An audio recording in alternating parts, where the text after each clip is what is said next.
मुमताज़ आईनी माहिर justice retired शाइक उस्मानी ने कहा है कि सुप्रीम कोर्ट के तफसीली फैसले में कोई परेशान कुन चीज़ नहीं है। मखसूस नशिस्तों से मुतालिक तफसीली फैसले पर जियो न्यूज़ से गुफ्तगू में जस्टिस रिटायर्ड शाइक उस्मानी ने कहा कि कुछ तकनीकी मामलात हैं जिनका जवाब नज़रसानी दरख्वास्त में मिल सकता है। रिव्यू पिटिशन जो है डिस्क्रेशनरी होती है, यानी सुप्रीम कोर्ट चाहे तो उसको एक्सेप्ट करे, चाहे ना एक्सेप्ट करे।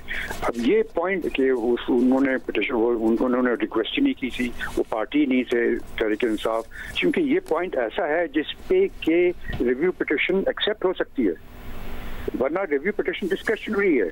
लेकिन वो डिस्क्रेशनरी है तो चूंकि ये पॉइंट निकाला है उन्होंने, ये पॉइंट यकीनन अच्छा पॉइंट है, इस बेसिस पर रिव्यू पिटिशन की हियरिंग हो सकती है। सुप्रीम कोर्ट के भी तौर तरीके हैं, सुप्रीम कोर्ट ने एक जजमेंट पास की है, अगर आप समझते हैं कि उसमें कोई कानूनी कमी रह गई है या कोई गलती हो गई है तो आप रिव्यू पिटिशन में चले जाएं, रिव्यू पिटिशन में फिर आप प्रूव कर दें और मामला खत्म हो जाएगा।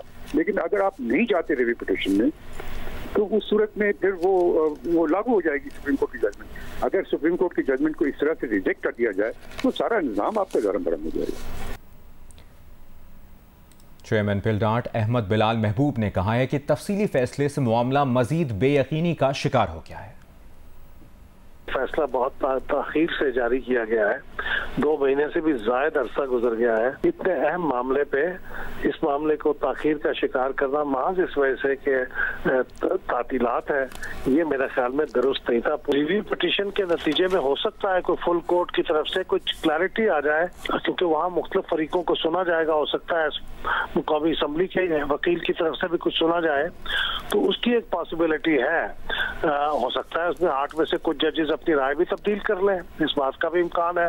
वरना इसके अलावा मुझे कोई नजर नहीं आता कि मामला फंसा रहेगा।